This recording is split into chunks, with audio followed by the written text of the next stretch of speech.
दोस्तों आज यह वीडियो सिर्फ एक वीडियो नहीं, हर उस भारतीय के लिए एक संदेश है जो अपने देश से प्यार करता है। यह एक चेतावनी भी है और गर्व करने का एक मौका भी। हिमालय की ऊंची ऊंची बर्फीली चोटियां, जहां तापमान शून्य से नीचे चला जाता है, जहां सांस लेना तक आसान नहीं होता, आज वही इस खामोशी के बीच एक ऐसी हलचल चल रही है जिसकी गूंज दिल्ली से लेकर बीजिंग और इस्लामाबाद तक पहुंच चुकी है। और यही से शुरू होता है हमारा पहला सवाल, क्या भारत आज भी 1962 वाला भारत है? क्या भारत आज भी चुपचाप अपनी जमीन छोड़ देगा? अगर आपके मन में जरा सा भी वैसा विचार है तो यह कहानी आज आपकी सोच बदल देगी, क्योंकि यह कहानी है एक भूले हुए इलाके की, एक पुराने समझौतों की और एक बदले हुए भारत की। कश्मीर के सबसे उत्तरी हिस्से में काराकोरम पर्वतमाला के बीच एक शांत सी दिखने वाली जगह है सक्सगाम घाटी। लगभग 5000 किलोमीटर में फैला इलाका, यानी कई बड़े शहरों जितनी जमीन, चारों तरफ बर्फ, ऊंचे पहाड़ और गहरा सन्नाटा। लेकिन इस सन्नाटे के बीच दबा है एक पुराना सच, एक ऐसा सच जिसके बारे में ज्यादातर युवा पीढ़ी को ठीक से बताया नहीं गया। साल था 1963।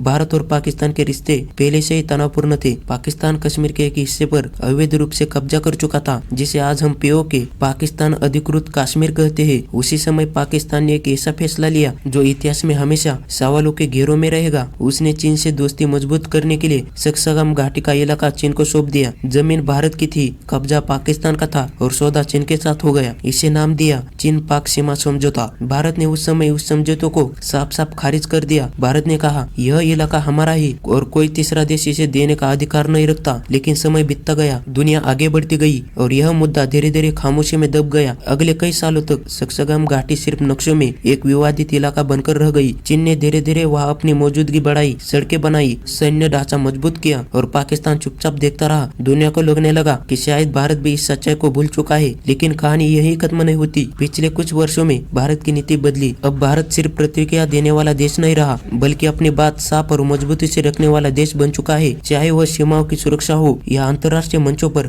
अपनी स्थिति साफ रखना। भारत ने बार बार दो टूक शब्दों में कहा सक्सगाम घाटी भारत का हिस्सा है और 1963 का समझौता हमें स्वीकार नहीं। यह सिर्फ कूटनीति नहीं, यह एक संदेश है कि भारत अब अपने अधिकारों को लेकर चुप नहीं बैठेगा। अब सवाल उठता है, आखिर यह इलाका इतना महत्वपूर्ण क्यों है? इसके 3 बड़े कारण है। रणनीतिक स्थिति, सक्सगाम घाटी भारत चीन पाकिस्तान सीमा के बेहद नजदीक है। यह इलाका सैन्य और सुरक्षा के लिहाज से बहुत संवेदनशील माना जाता है। दूसरा है चीन पाकिस्तान की नजदीकी। यह वह क्षेत्र है जहाँ से चीन और पाकिस्तान का सहयोग जमीन पर साफ दिखाई देता है। तीसरा है भविष्य की सुरक्षा। अगर इस इलाके पर मजबूत नियंत्रण हो तो पूरे लद्दाख और उत्तरी भारत की सुरक्षा की ओर बेहतर बनाया जा सकता है। आज भारत की नीति बिल्कुल साफ है, जमीन पर दावा भी रहेगा और आवाज भी। भारत जानता है कि यह रास्ता आसान नहीं, यह सिर्फ नक्शों में लड़ाई नहीं, यह धैर्य, कूटनीति और आत्मविश्वास की परीक्षा है। लेकिन एक बात तय है, आज का भारत 1963 वाला भारत नहीं। दोस्तों, सक्सगाम घाट की कहानी में हमें यह याद दिलाती है कि इतिहास में हुई गलतियां हमेशा कितों में बंद नहीं रहती, उनका असर आने वाली पीढ़ियों तक जाता है। आज भारत खड़ा है आत्मविश्वास के साथ, शांत की भाषा बोलते हुए, लेकिन अपने अधिकारों को भूले बिना। और अब आखिरी सवाल, क्या आपको लगता है कि भारत को अंतर्राष्ट्रीय मंच पर इस मुद्दे को और जोर से उठाना चाहिए? अपनी राय कमेंट में जरूर बताइए।